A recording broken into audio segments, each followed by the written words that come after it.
Sir 62ல வரீங்க. இதை பற்றி ஏதாவது சின்னதா தரமான சம்பவங்கள் உங்களுக்காக காத்துருக்கேன். நன்றிண்ணா. எல்லோருக்கும் வணக்கம். ரொம்ப சந்தோஷமாக இருக்குது. நான் வந்து சித்தா டீமுக்கு விருது கொடுக்குறது.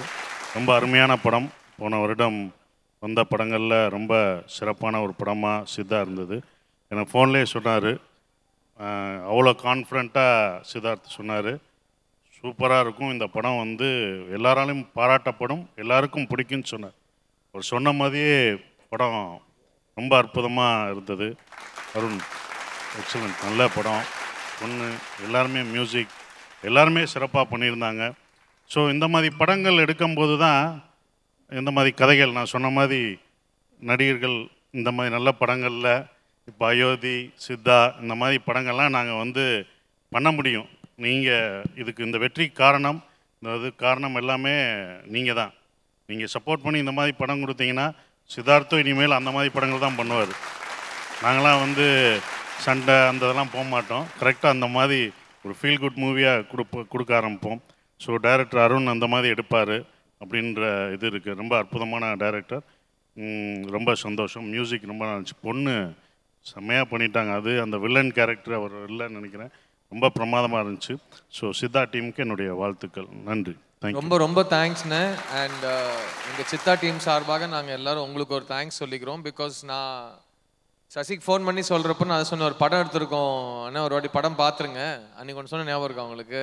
எனக்கு வந்து சுப்பிரமணியபுரங்கிற படம் வந்து என் வாழ்க்கையிலையும் என் கரியர்லையும் ரொம்ப மிகப்பெரிய ஒரு வழிகாட்டி படமாக இருந்தது. எனக்கு மட்டும் இல்லை, ஒரு ஒரிஜினலான ஒரு சிந்தனையை ஒரு நல்ல கதையாக எடுத்து அதை யார் காஸ்ட் பண்ணணுமோ அவங்கள காஸ்ட் பண்ணி எப்படி எடுக்கணுமோ அப்படி எடுத்து எப்படி மக்கள் முன்னாடி கொண்டு வரணுமோ அப்படி கொண்டு வந்து ஜெயிச்ச படம் சுப்பிரமணியபுரம். அண்ட் அந்த படம் ரிலீஸ் ஆன முதல் நாள் போஸ்டர் எனக்கு இன்னும் ஞாபகம் இருக்குது, எவ்வளோ தேட்டர்ஸில் போட்டிருந்தாங்கன்னு.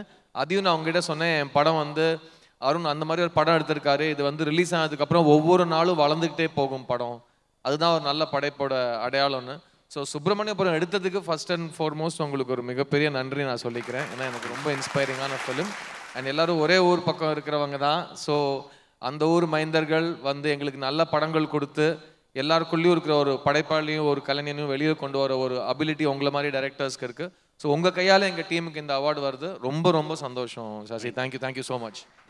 தேங்க்யூ ஸோ மச் சசின். ரொம்ப ரொம்ப நன்றி. உங்கள் 2 பேரோட அன்பு உங்கள் உடையிலே தெரியுதுண்ணே. உங்கள் சட்டைக்கு மேட்சாக அண்ணன் வேட்டி கட்டியிருக்காங்க அதே கலரில். ஸோ அவ்வளோ சூப்பராக இருக்குண்ணே. தேங்க்யூண்ணே, ரொம்ப நன்றிண்ணே. அடுத்து நீங்கள் இந்தியன் 2 அதில் வரீங்க, அண்ணன் சியான் விக்ரம் சார் 62ல வரீங்க. ஸோ 2 பற்றி ஏதாவது சின்னதா? இந்தியன் 2 இன்னும் முடியலை. அப்படியா? அதாங்க வேலை போயிட்டு இருக்கு இல்லைங்க, அதான் ஒன்றும் முடிச்சு போடல. ஆனால் எனக்கு 2 படத்தை பற்றியும் கொஞ்சம் நிறையவே தெரியும். 2 படத்தையும் நீங்கள் நல்லாவே நம்பலாம். ஜனங்க வந்து இந்த 2 படங்கள் அடுத்தது அவரோட சியான் 62 இருக்கட்டும், என்னோட கமல்ஹாசன் சார்ஸ் இந்தியன் 2 இருக்கட்டும், 2மே தரமான சம்பவங்கள் உங்களுக்காக காத்துட்டு. நன்றிண்ணா. ஓகே, சித்தா படம் பற்றி நிறைய விஷயங்கள் பேசணும். அது இன்னொரு முக்கியமான ஒரு கேரக்டர் அப்படின்னா அந்த வில்லன் கேரக்டர். ஸோ அவரை வந்து சூஸ் பண்ணும், அந்த கேரக்டர் ஆர்டிஸ்ட் சூஸ் பண்ணுற விஷயம் எப்படி சார் நடந்தது? ஏன் அவர்? இல்லை, அவர் கொஞ்சம் யதார்த்தமாக நம்ம வாழ்க்கையில் அன்றாடம் பார்க்குற ஆளாக இருக்கணுன்றதான் ஐடியா. டைப் காஸ்ட் பண்ண வேணாம்னு நினச்சேன். பொதுவாக கருப்பாக சுருட்ட முடி வச்சுட்டு அந்த மாதிரிலாம் அது இருக்கக்கூடாதுன்றது இருந்தது. அப்புறம் அவர் ஆடிஷனில் தான் எடுத்தேன். ஒரு நாள் ஆஃபீஸ்க்கு அவர் ஃபோட்டோ கொண்டு வந்தார். ஸோ அப்போ இது ஒரு ஆர்டிஸ்ட் பண்ணி அந்த கேரக்டருக்கு உயிர் கொடுத்து இல்லை அந்த கேரக்டருக்கு டெஃபினிஷன் கொடுத்து அது இந்த படத்துக்கு செட் ஆகாது, அது நல்லா இருக்காது. இந்த படத்தை பொறுத்தளவில் அந்த கேரக்டருக்கு தீ மியூசிக் கிடையாது, அவருக்கு பேர் கிடையாது, ஊர் கிடையாது. அவர் இது ரொம்ப முக்கியமான பாயிண்ட்டுங்க. ஆக்சுவலாக ஒரு ஒரு ஒரு தீய சக்தியோ தீமையை ஜென்ரலாக நீங்கள் படத்தில் காட்டுறப்போ அதுக்கான பேக்ரவுண்ட் மியூசிக், அதுக்கான லைட்டிங், அது என்ன செய்யும்னா அதுக்கு ஒரு ஸ்தாய் ரொம்ப ஏற்றி விட்டுரும். ஸோ கெட்டவங்களை நம்ம ஏன் இவ்வளோ ரொம்ப ரசிக்கிறோம், லாஸ்ட் 100 வருஷமா ஒரு கெட்ட வில்லனை எதுக்கு கொண்டாடுறோம், ஏன் கை தட்டுறோங்கிறதுக்கு இதான் காரணம். ஏன்னா அதில் இருக்கிற ஒரு கிளாமரை, அதில் இருக்கிற பவரை வந்து மியூசிக்கும் ஃபோட்டோகிராஃபியும் அப்படியே நிமித்தி சினிமாவில் காமிச்சிடும். ஸோ இந்த படத்தில் இந்த வில்லன் அப்படின்னு நம்ம சொல்கிறப்போ அவன் சாதாரணமாக 10 பேரில் ஒருத்தன் அப்படியே மிக்ஸ் ஆகி போகிற ஒரு ஆள். ஸோ அவங்ககிட்ட எந்த ஒரு தனிப்பட்ட அடையாளமோ அதை வச்சு அவனை கண்டுபிடிக்கிற அளவுக்கு அவங்க இருக்க மாட்டாங்க. அவங்க வில்லத்தனம் பண்ணுறப்போ அவங்க வில்லன் மாதிரி செயல்பட மாட்டாங்க. அவங்க இன்ஃபேக்ட் தன்னை ரொம்ப நல்லவங்கன்னு நினச்சி செயல்படுவாங்க. ஸோ அவங்கள பார்த்தோன்னே வில்லன் அப்படின்னு இருக்காது. ஸோ அதுதான் இந்த படத்தோட ஒரு கரப்பாம்பூச்சி ஊடுற மாதிரி ஒரு வில்லன் நீங்கள் யோசிச்சிங்கன்னா அதுதான் அருண் ஃபர்ஸ்ட்லேருந்து ட்ரை பண்ண விஷயம். அண்ட் இவங்க எல்லாரும் சேர்ந்து பண்ண ஒரு டீம் ஒர்க்கில் அந்த வில்லன் வந்து இது வரைக்கும் நீங்கள் பார்க்காதவனா இருந்தும் எங்கே பார்த்தாலும் உங்களுக்கு அவனே தெரிகிற மாதிரி ஒருத்தனாகவும் அவங்க முன்னாடி அவன் நிற்கிறான். ஸோ அது அருண் சித்தால கிரியேட் பண்ண 2 விஷயங்க. ஒன்று வந்து படம் பார்க்குற முதல் 5 நிமிஷத்தில் நம்ம படம் பார்க்குறோங்கிறத மறந்துடணும் அப்படிங்கிறது 2 வருஷம் முன்னாடி அவர் சொல்லி முடிச்சாரு. 2வது வந்து முதல் அரை மணி நேரத்துக்கு அப்புறம் இது கதை இல்லை, இது நமக்கு நடக்கிற ஒரு சம்பவமா நம்ம வந்து அதை ஓன் பண்ணிக்கணும். இந்த 2 விஷயமும் நடந்ததுனால தான் இந்த படத்தை இன்னைக்கு எல்லாரும் அப்படி பேசுறாங்கன்னு நான் நம்புறேன். அண்ட் அதுல முக்கியமான ஒரு பங்களிப்பு அந்த வில்லன் கேரக்டர் அவருக்கு. ஸோ அவருக்கு ஒரு பெரிய நன்றி சொல்லிக்கணும் அவருக்கு. பிகாஸ் அவர் 20 வருஷமா கஷ்டப்பட்டு நிறைய இடத்துல ஆடிஷன் கொடுத்து கரெக்டான ரோல் செட் ஆகாம காத்திருந்து அவருக்கு இந்த படம் அமைஞ்சிருக்கு. அண்ட் நாங்க எப்பவுமே சொல்லுவோம், யாருமே சினிமால யாருக்கும் சான்ஸ்லாம் கொடுக்கறது கிடையாது. கரெக்ட். ஒரு பக்கம் சுயநலத்துக்காக இன்னொருத்தரை யூஸ் பண்ணிப்பாங்க, இன்னொருத்தங்க அந்த கொடுத்த வாய்ப்பை கரெக்டா யூஸ் பண்ணிப்பாங்களே தவிர யாரும் யாருக்கும் சான்ஸ்லாம் கொடுக்கறது கிடையாது. ஸோ எங்க சார்பாக எங்க வில்லன் அந்த ரோலை ஏத்துக்கிட்டு தைரியமா நடிச்சதுக்கு அவருக்கு ஒரு நன்றி. தர்ஷனுக்கு ஒரு பெரிய நன்றி நான் சொல்லிக்கிறேன். ஏன்னா இந்த சைல்ட் சேஃப்டி பற்றி பேசுகிற படத்தில் it happens in broad daylight இல்லையா? அதனால் நீங்கள் யோசிச்சு பார்த்தீங்கன்னா சைல்டு அப்டக்ஷன் கூட நைட்டு நடக்காது. இது ஏதோ ஒரு மாதிரி நீங்கள் அதாவது you cannot blame the victim by any chance. நான் இதை பண்ணதுனால எனக்கு இது நடந்துருச்சு அப்படின்னு அவங்க யோசிக்கவே கூடாதுங்கிறது தான் இன்டென்ஷன். ஏன்னா இன்னொரு விஷயம், ஆஸ் ஃபிலிம் மேக்கர்ஸ் நாங்கள் ஒரு எங்கள் கதைக்குன்னு ஒரு கதை நடந்த கதையை நாங்கள் எடுக்கிறோங்கிறதுனால நிறைய விஷயங்கள் படத்துக்கு அப்புறமும் சொல்ல வேண்டிய கட்டாயத்தில் இருக்கும். மேக்சிமம் கேசஸ்ங்க இந்த மாதிரி ஒரு குழந்தைக்கோ இல்லை ஒரு லேடியோக்கோ யாருக்கு வேணா ஒரு வன்கொடுமை நடக்குதுன்னா அது மோஸ்டா தெரிஞ்சவங்க குடும்பத்தில் இருக்கிறவங்க தான் பண்ணுவாங்க. அதுதான் ஸ்டாட்டிஸ்டிக்ஸ். இதை முக்கியமா நான் இங்க சொல்லிக்கிறேன். ஏன்னா நீங்க நாளைக்கு வந்து இல்ல உங்க படத்துல ஹீரோ தான் சித்தாங்கிறதுனால நீங்க வேற மாதிரிலாம் கதை சுத்துறீங்க, அது கிடையாது. மேக்சிமம் கேசஸ் தெரிஞ்சவங்க தான் பண்ணுவாங்க. இந்த படத்துல தெரியாதவங்க பண்றதுனால, ஒரு வெளியூர்லேன்னு வந்தவனோ ஒரு வெளியாள் பண்றதுனால அதை தனியா ட்ரீட் பண்ற ஒரு கட்டாயத்துல இப்படி ஒரு சித்தரிப்பு நடந்திருக்கு. நிறைய விஷயங்கள் வந்து படத்தை பத்தி சொல்லிட்டு இருக்கீங்கன்னு ஒரு சீன் சித்தா படத்துல வரும், பயங்கரமா இருக்கும். அந்த தீய சக்தி யாருன்னு கண்டுபிடிச்சு பயங்கரமா சுத்தி தேடிட்டு இருப்பாங்க. அப்ப நீங்க பஸ்ல போயிட்டு அவரை போட்டுடலாம் குத்திடலாம் அப்படின்னு சொல்லிட்டு பின்னாடி போவீங்க. ஒரு பாஸ் விட்டோன்னே உங்க முகமே வந்து வேற லெவலில் ஒரு கான்ட்ராஸ்டா இருக்கும். அதே மாதிரி ரியல் லைஃப்ல உங்களுக்கு ஏதாவது ஒரு சம்பவம் பாதிச்சது உண்டு அவங்களுக்கும் டைரக்டருக்கும்? எங்க வாழ்க்கையில நடந்த சம்பவங்களை வச்சுதான் நாங்க ஃபிலிம் மேக்கர்ஸாவே மாறினோம். ஸோ இங்க யாருமே எனக்கு ஒரு விஷயம் நடக்கல ஆனாலும் நான் ஒரு விஷயத்தை எடுப்பேங்கிறது கிடையாது. நம்ம சின்ன வயசுல நம்ம பார்த்த கதைகள், அதாவது இப்போ ஒரு படத்தோட கதை எங்கேருந்து வரும்? ஒன்று இலக்கியத்துலேருந்து வரும், இல்லைன்னா நியூஸ்ல இருந்து வரும், இல்லைன்னா வேற வழி இல்லாம வேற படங்கள்ல இருந்து வரும். இது வந்து நிஜ வாழ்க்கையில நடந்த சம்பவங்கள், எங்களுக்கு இருக்கிற புரிதல், எங்களுக்கு சொல்லப்பட்ட கதைகள், அதை நாங்க எங்க வாழ்க்கையில பார்த்த சம்பவங்களோட கம்பேர் பண்ணி இந்த படம் எடுத்திருக்கோம். ஸோ அது ஒரு சம்பவம் கிடையாது. நான் நிறைய இடத்துல சொல்லியிருக்கேன், நான் எங்க அம்மாக்காகவும் எங்க அக்காக்காகவும் எனக்கு வரப்போற மனைவிக்காகவும் அவங்களுக்காக தான் நான் இந்த படத்தை எடுத்தேன். ஏன்னா அவங்க உணர்ந்து அவங்க அனுபவிச்சு சொல்ல முடியாத பல லட்ச கதைகள் இருக்கு. இந்த சித்தாங்கிறது அந்த பல லட்ச கதைகள்ல ஒரு கதை. அதை கொண்டு வர பொறுப்பு எங்களுது. ஸோ அதை வந்து ஆம்பளையா இருந்தும் அதை புரிஞ்சுக்கிட்டு பண்ணதான் எங்களோட மெனக்கெடலே தவிர இதை நாங்க எக்ஸ்பீரியன்ஸ் பண்ணியிருக்கோமானா டெஃபினட்டா சைல்ட்ஹுட்ல பார்த்த விஷயங்கள் இருக்கும். ஸோ நீங்க சொல்லலாம். இந்த படம் வந்து இப்போ it's very personal to me. அதை தாண்டி இது ஏன் பர்சனல் ஆச்சு அப்படின்னா, எனக்கு சின்ன வயசுல நடந்த விஷயம் இப்போ ட்ரிகர் ஆச்சுன்றது இல்லை. நான் அன்றாடம் இன்னைக்கு பார்த்துக்கிட்டு இருக்க விஷயமோ இல்லை அதை பற்றி படிக்க போகும்போது பார்த்தா இந்த படத்தில் காமிச்சிருக்கிறதுலாம் ஒரு 1% 2% கூட கிடையாதுங்க. அவ்வளோ மோசமான விஷயங்கள்லாம் நடந்துட்டு தான் இருக்குது. ஸோ அதை பற்றி பேசணுன்ற ஐடியா இருந்தது. ஈவன்தோ இந்த மாதிரி இந்த விஷயத்தை பற்றி பேசுகிற படம் நிறைய வந்துருச்சுன்ற அதை கூட நாங்கள் யோசிக்கவே இல்லை. ஏன்னா நம்ம பேச போகிற விஷயம் அது வேற, அவ்வளோதான் ஐடியா. வேறு சொன்ன மாதிரி கிளைமேக்ஸை மாற்றி ஒரு அசுரவாதம் மாதிரி ஒரு கிளைமேக்ஸை வச்சுருந்தா அது இன்னும் தேட்டரில் கொண்டாடப்பட்டிருக்கும், இல்லை இன்னும் பணம் ஈட்டு கொடுத்துருக்கோம். ஆனால் அதை பற்றிலாம் நாங்கள் யோசிக்காமல் எடுத்ததுனால. ஸோ ஃபஸ்ட்டு இந்த படம் ரைட்டிங் அப்போவே எனக்கு ஒரு பெண் குழந்தை இருந்தால் அந்த குழந்தையோட இந்த படத்தை சேர்ந்து உட்காந்து பார்க்கணும் அப்படிங்கிற விஷயம் மைண்டில் வச்சு தான் இந்த கதையை எழுத ஆரம்பித்தேன். அவ்வளோதான். சிறப்புண்ணே. அதில் வந்து ஒரு சீன் வந்து தேட்டரில் வந்து எல்லா சீனும் கிளாப்ஸ் தான். ஒரு சீன் பயங்கரமான கிளாப்ஸு. அந்த செக் போஸ்ட்டில் தேடிட்டு இருக்கும்போது ஒரு அக்கா ஒருத்தவங்க வந்து பிளாக் பண்ணுவாங்க. அது வந்து எனக்கு தெரிஞ்சுனா வேற லெவல் தேட்டரில். ஏன்னா வண்டி நகர்ந்துச்சு தொலைச்சு போடுவேன் தொலைச்சு அப்படிம்பாங்க அந்த அக்கா செக் போஸ்ட்ல. ஏன்னா அந்த அக்கா தான் வந்து நான் எப்படி பார்க்குறேன்னா அவங்க தான் ஹோப், சொசைட்டியோட ஒரு ரெப்ளிகா. இந்த சொசைட்டியில் நல்லவங்களும் இருக்காங்க, அவங்க நம்மளை காப்பாற்றவும் செய்வாங்க அப்படிங்கிறது இந்த அதை எடுத்துகிட்டு வரது அந்த அக்கா தான். ஸோ அது ரொம்ப முக்கியம்னு நான் பார்க்குறேன். இல்ல சித்தாங்கிற படத்துல நிறைய ஹீரோஸ் இருக்காங்கல்ல. ஆமா. அதே மாதிரி தான் ரியல் லைஃப்ல இப்ப நம்ம ஒரு கூட்டமா உட்காந்து ஒரு படத்தை பத்தி பேசிட்டு இருக்கிறோம்.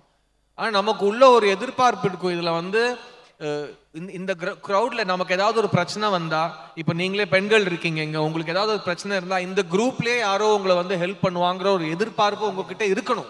அதுதான் மனிதநேயம், அதுதான் சமுதாயமா நம்ம இருக்கிறது. ஆனா அது விட்டு விட்டு போய் நமக்கு அந்த நம்பிக்கையே போயிடுச்சு. ஸோ சித்தாங்கிற படம் வந்து நான் எப்பவுமே சொல்லுவேன், it's a film about hope. அதாவது நம்மளோட ரொம்ப நாசுக்கா ரொம்ப வல்னரபிளா இருக்கிற குழந்தைங்களுக்கு நாளைக்கு காட் ஃபர்பிட் ஏதாவது ஒன்று நடந்துச்சுன்னா நம்ம ஸ்தானத்துல நம்ம இடத்துல வேற ஒருத்தர் தெரியாதவங்க வந்து நம்ம குழந்தைக்கு ஹெல்ப் பண்ண மாட்டாங்களான்னு நம்ம வந்து ஏங்குவோம், எதிர்பார்ப்போம். ஸோ சித்தா அந்த ஒரு எதிர்பார்ப்புக்காக ஒரு அடையாளமா நான் பார்க்குறேன். ஸோ நீங்க கூட நாளைக்கு வந்து நான் வந்து நாட்டை காப்பாற்ற போறேன், நான் வந்து ஒரே நேரத்துல 10 லட்சம் பசங்களுக்கு சாப்பாடு போட போறேன், இதெல்லாம் நல்ல எண்ணம் தான். நான் இன்னைக்கு ஒருத்தர்கிட்ட ஒழுங்கா பேச போறேன், மனித நேயத்தோட ரொம்ப ஆசையா அவங்க மேல அக்கறையோட ஒருத்தர்கிட்ட நான் டெய்லி பேசுவேன் அப்படின்னு நீங்க நினைச்சீங்கன்னா அது சித்தா படத்தோட பாதிப்பா நான் பாக்குறேன். பிகாஸ் அவ்வளவு நல்லவங்க இருக்காங்க சித்தாங்கிற படத்துல. அண்ட் அந்த செக் போஸ்ட்ல வர அக்கா வந்து எனக்கு படத்திலேயே ஃபேவரட் கேரக்டர். ஏன்னா அந்த சீன் வந்து ஒரிஜினல் சீன் வேற மாதிரி இருந்தது. ஆனா அந்த சீன்ல இவங்களை அப்படியே தியேட்டரை கொண்டாடணும்னு ஒரு ஆசை இருந்தது. அண்ட் அது தியேட்டர்ல நிஜமாவே ஒரு எக்ஸ்ப்ளோஷன் ஆஃப் அப்ளாஸ். அந்த செக் போஸ்ட் அக்கா வந்து குழந்தைய காப்பாத்துறப்போ, இப்போ நாங்க ஸ்பாய்லர்லாம் ஜாலியா சொல்லலாம். ஸோ குழந்தைய மீட் எடுக்கிறதுல அந்த செக் போஸ்ட் அக்காவோட பங்களிப்பை வந்து தியேட்டரிக்கலா மறக்கவே முடியாது. ரொம்ப பியூட்டிஃபுல் மூமெண்ட்.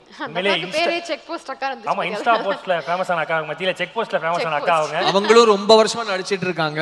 இதுதான் அவங்க எல்லா படத்துலும் நல்லா தான் நடிப்பாங்க. பட் எழுத்தாளனுக்கும் நடிகர்களுக்கும் நடுவுல ஒரு பியூட்டிஃபுல் ரிலேஷன்ஷிப் வருங்க. அந்த கரெக்டான எழுத்தாளர் அந்த கரெக்டான நடிகருக்காக ஒரு கரெக்டான பாத்திரத்தை கொடுத்தாங்கன்னா எல்லாருமே கிரேட் ஆக்டர்ஸ் தான். நல்ல ஆக்டிங் பேட் ஆக்டிங்லாம் செகண்ட், எல்லாமே எழுத்தாளன் கையில இருக்கு. அவங்க அந்த இடத்துல ஒரு கரெக்டான மோமெண்ட் கொடுத்து அந்த ஆக்டர் பண்ணிட்டாங்கன்னா சிக்ஸர் தான். ஸோ அந்த அக்கா அடிச்ச சிக்ஸருக்கு ஒரு பெரிய நான் தலை வணங்குறேன் அவங்களுக்கு. நிறைய ஒரே ஒரு கேள்வி. ஏன்னா நிறைய இந்த படங்கள்ல வந்து கருத்து பயங்கரமா இருக்கு, மக்களுக்கு வந்து அவ்வளோ மெசேஜ் இருக்கு. சென்சார் போர்டில் அந்த படத்தை போட்டு காட்டும்போது சென்சார் போர்டு சொன்ன வார்த்தை என்னென்ன, ஏதாவது கட் பண்ணுங்க அந்த மாதிரி ஏதாவது சொன்னாங்களா? சென்சார்ல சொன்ன மிகப்பெரிய வார்த்தைகள் வந்து அதுவும் எங்களுக்கு எல்லாமே நாங்க ஒத்துக்கிற வார்த்தை வந்து இந்த படம் எல்லா ஸ்கூல்ஸ்லயும் காட்டணும்னு சொல்லிட்டு சென்சார்லயும் சொன்னாங்க. அண்ட் அவங்க சொன்னாங்க இது வந்து அதாவது 8 வயசை தாண்டி நம்ம படத்துல குழந்தையோட வயசுல இருந்து ஸ்டார்ட் பண்ணி எல்லா வயசு குழந்தைங்களும் இந்த படத்தை பேரண்ட்ஸோட பார்க்கணும். பிகாஸ் முக்கியமா ஒரு விஷயத்துல மாற்றம் வரணும்னா அதை பத்தி நம்ம முதல்ல பேசணும், வெளிப்படையா அதை பத்தி பேசணும். சில டாபிக்ஸ்லாம் ஐயோ அந்த டாபிக் எதுக்குப்பா, நல்ல நாளாமா எதுக்கு அந்த டாபிக் பேசுறோம், யாரும் அதை பத்தி பேச மாட்டாங்க. ஸோ அதை பத்தி ஒரு பேச்சுவார்த்தை கொண்டு வரணும்னா டெஃபினட்டா இந்த படம் ஸ்கூல்ஸ்ல காட்டப்படணும். ஸோ அதை பற்றி நான் அன்பில் மகேஷ் அவர்கள்கிட்டவும் பேசியிருக்கேன். ஸோ எஜுகேஷன் மினிஸ்டரும் இதில் இன்வால்வ்டாக இருக்காரு. ஸோ கண்டிப்பாக அந்த ஒரு எஃபர்ட் நடக்கணும். இன்னொரு விஷயம் வந்து நான் அருண் பற்றி ஒரு விஷயம் சொல்லணும். இன்னொன்று, ஒரு படம் ஓடினதுக்கு அப்புறம் ஜெயிச்சதுக்கு அப்புறம் அது ஆமாம் இல்லை இந்த படம் ஜெயிக்காமல் வேற எந்த படம் ஜெயிக்கும், நான் அப்போவே சொன்னேன் இந்த படம் ஜெயிக்கும் அப்படின்லாம் எல்லாரும் நிறைய பில்டப்லாம் கொடுப்பாங்க. ஆனால் சித்தா மாதிரி ஒரு படம் எழுதி இயக்கி இவ்வளோ நல்ல தரத்தில் கொடுக்கறதுலாம் சாதாரண விஷயம் கிடையாது. So Arun, thank you for this film. And எங்களுக்கு எட்டாக்கி என்டர்டெயின்மெண்ட்ல மிகப்பெரிய ஒரு லைஃப்ல மறக்க முடியாத ஒரு இன்டெலெக்சுவல் ப்ராப்பர்ட்டி கிரியேட் பண்ணி கொடுத்துருக்காரு. அண்ட் ஒரு பொறுப்பும் கொடுத்துருக்காங்க. ஸோ அதுதான் சென்சர் போர்டில் வந்த இன்னொரு வார்த்தை, ரொம்ப பொறுப்பாக ஒரு படம் எடுத்திருக்கீங்க அப்படின்னு. அதுக்கும் நான் காரணம் சொல்லிடுறேன். இந்த படம் ரிலீஸுக்கு முன்னாடி வந்து இந்த மாதிரி செக்ஷுவல் வயலன்ஸுக்கு விக்டிமைஸ் ஆனவங்க, சர்வைவர்ஸ், அவங்களோட சைக்காட்ரிஸ்ட் அஸ் வெல் அஸ் அந்த சர்வைவர்ஸ் அவங்க எல்லாருக்குமே சித்தா படம் போட்டு காட்டப்பட்டிருக்கு ரிலீஸ்க்கு முன்னாடி. ஏன்னா நான் சொன்னேன் இல்லையா, இவ்வளோ மெனக்கெட்டதுக்கு அப்புறம் ரிலீஸ்க்கு அப்புறம் யாரோ ஒருத்தர் வந்து இது என்ன இவங்க ஈவரக்கம் இல்லாமல் ஒரு படம் எடுத்திருக்காங்கன்னு சொல்லிடக்கூடாது, ட்ரிகர் பண்ணுற மாதிரி படம் எடுத்திருக்காங்கன்னு சொல்லிடக்கூடாது. ஏன்னா கடந்த 3-4 மாசத்துல நிறைய படங்கள் தியேட்டரில் வந்திருக்கு. அந்த படத்தெல்லாம் டிஸ்டர்பிங் ட்ரிகரிங் சொல்லாமல் ஏன் செல்ல படத்தை வந்து ட்ரிகரிங் டிஸ்டர்பிங் சொல்கிறவங்களுக்கு அவங்க டிஸ்டர்பிங்னா என்னன்னு ஃபர்ஸ்ட் போய் கற்றுக்கிறது பெட்டர்னு நினைக்கிறேன். பிகாஸ் நான் கடந்த 3 மாசத்துல தியேட்டரில் பார்த்த படங்களில் நான் ரொம்ப டிஸ்டர்ப் ஆகிட்டேன் 2-3 படத்தில். அந்த அளவுக்குலாம் என் படத்தில் டிஸ்டர்பன்ஸ் கிடையாது. என் படத்தில் உண்மை மட்டும்தான் இருக்கும். அண்ட் அந்த உண்மையை எவ்வளோ அழகாக சொல்ல முடியுமோ, எல்லாருக்கும் புரிகிற மாதிரி, யாரையுமே ஒதுக்காம ஒரு இன்க்ளூசிவாக ஒரு படம் கொடுத்ததுக்குன்னா அருணுக்கு டெஃபினட்டாக தேங்க்ஸ் சொல்லு. சூப்பர். எஸ், ஸோ இப்போ வந்து பப்ளிக்ல இருந்து உங்ககிட்ட ஒரு சில கொஸ்டின்ஸ் கேட்கணும்னு ஆசைப்படுறாங்க. பப்ளிக்கும் இருக்காங்க, ஃபிலிம் இன்ஸ்டியூட் ஸ்டூடெண்ட்ஸும் இருக்காங்க. ஸோ ஓவர் டு யார் வேணாலும் கேள்விகள் கேட்கலாம். முதல்ல அருணா ரொம்ப தேங்க்ஸ். ஏன்னா ஒரு படம் ஒரு தனி மனிதனோட புரிதலில் என்ன மாதிரியான மாற்றத்தை ஏற்படுத்துது அப்படின்றது அந்த படத்தோட ரைட்டரோட சக்ஸஸ் நான் நினைக்கிறேன். நீங்கள் ஃபிலிம் மேக்கிங்ஸ் ப்ராசஸ் அப்படின்னு, ஃபிலிம் மேக்கிங் வந்து ரைட்டிங் தான் அப்படின்னு சொன்னீங்க. ஒரு விக்டிமோட எமோஷனல் நீட்ஸை புரிஞ்சிக்கணும்னு எனக்கு அந்த படம் பார்த்து தான் தெரிஞ்சுது. அதுக்கு முன்னாடி இந்த மாதிரி நியூஸ் படிக்கும்போது அவனை போட்டு பொழக்கணும் கொல்லணும் அதுதான் தோணும். ஸோ அந்த விக்டிம்ஸ்க்கு வந்து இப்படி ஒரு எமோஷனல் நீட் இருக்கும் போல், நம்ம பக்கத்தில் உட்காந்து பேசணும், கை பிடிக்கணும், அதெல்லாம் எனக்கு தெரியாது. ஸோ ரொம்ப தேங்க்ஸ். அண்டு எனக்கு ஒரு டவுட் என்னென்னா, அந்த படத்தில் ஒரு 2 ஷாட் இருக்குது. ஃபஸ்ட்டு வந்து சித்தார்த் சார் வந்து அவங்க வீட்டில் வச்சுருப்பாங்க, அந்த தப்பாக புரிஞ்சுக்கிட்டு வச்சுருப்பாங்க. அப்போது அவங்க போகிறதுக்கு முன்னாடி ஒரு செருப்பு ஷாட் வச்சுருப்பீங்க. அந்த செருப்பு வந்து கொஞ்சம் அழுக்காக இருக்கும். அவங்க அதுலேருந்து என்ன புரிஞ்சிக்க முடியும்னா, ஓகே அவங்க வெளியே போகலை போல் ரொம்ப நாளாக, அவங்க ஒரு இன்செக்யூரான ஆல்ரெடி இவர் இருக்காரு, அதனால அவங்க வீட்டுக்குள்ளே இருக்காங்க அப்படின்னு புரிஞ்சிக்கிற மாதிரி இருக்கு. அந்த கிளைமேக்ஸ் நன்றிங்க ஃபர்ஸ்ட் இது புரிஞ்சிக்கிட்டதுக்கு. சூப்பராக புரிஞ்சிட்டு இருக்கீங்க, எக்ஸாக்டாக புரிஞ்சிட்டு இருக்கீங்க. இது முதல் ஸ்கிரிப்டில் அவரோட கையெழுத்தில் இந்த வார்த்தைகள், நீங்கள் சொன்ன வார்த்தைகள் அவரோட கையெழுத்திலே இருக்கு. ஆமாம், ரைட்டிங்ல இருக்குங்க. நன்றி. அடுத்து கிளைமேக்ஸில் மறுபடியும் அதே செருப்பு ஷாட்டு அந்த இதுக்கு வைக்கிறீங்க. இப்போ அவங்க கொஞ்சம் மனமாற்றத்துக்கு உட்பட்டிருக்காங்க அப்படின்னு அதை புரிஞ்சுக்கணுமா? எனக்கு அதோட ஐடியா அதேதாங்க. அதேதான். Okay okay. ஏன்னா அந்த செப்பல் வந்து கீழெல்லாம் இருக்காது, மேலே இருக்கும். ஸோ அவங்க வேலைக்கு போக ஆரம்பிச்சிட்டாங்க அப்படிங்கிறது ஐடியா. ரொம்ப தேங்க்ஸ் சார். அண்ட் இன்னும் ஒரே ஒரு கொஸ்டின் மட்டும், இந்த இதில் வந்து நீங்கள் கிராஃப்டை எப்படி ஹேண்டில் பண்ணீங்கன்னு எனக்கு ஒரு டவுட் இருக்கு. என்னன்னா, இந்த படம் வந்து ஒரு எமோஷனலை பேசுது ஒரு கட்டத்துக்கு அப்புறம். அப்போனா அந்த பொண்ணுக்கு ஒரு பேக்ட்ராப் இருக்குது, இவருக்கும் ஒரு பேக்ட்ராப் இருக்குது. அவங்க அண்ணன் இழந்திருக்காங்க, அந்த பொண்ணு இருக்காங்க. ஸோ நீங்கள் ஒரு எமோஷனல் பொண்ணுன்னா நிமிஷா சொல்கிறீங்களா? ஆமாம், சக்திக்கு வந்து ஒரு பேக்ட்ராப் இருக்குது. அது அண்டர்ஸ்டாண்ட் ஓகே என்ன நடந்திருக்கு அப்படின்னு. சித்தார்த் சாருக்கும் ஒரு பேக்ட்ராப் இருக்குது. அவங்க வீட்டில் அவங்க அண்ணன் இல்லை, அதெல்லாம் புரிஞ்சு கொஞ்சம் ரொம்ப பொறுப்பாக அவர் இருப்பார், அதெல்லாம் தெரிஞ்சிக்க முடியுது. இப்போது அந்த எமோஷனலை வந்து சஸ்டைன் பண்ணணும் நீங்கள். அந்த குழந்தை காணாமல் போனதுலேருந்து அந்த கடைசி வரைக்கும் அந்த எமோஷனலை வந்து சஸ்டைன் பண்ணணும். இப்போ நீங்கள் பார்க்குறது, இப்போ ஒரு ஆக்டராக அவர் வந்து ஒரு சீனுக்கு ஏற்ற மாதிரி ஏற்ற இறக்கத்தோடு அவர் பிடிச்சிட்டாரு.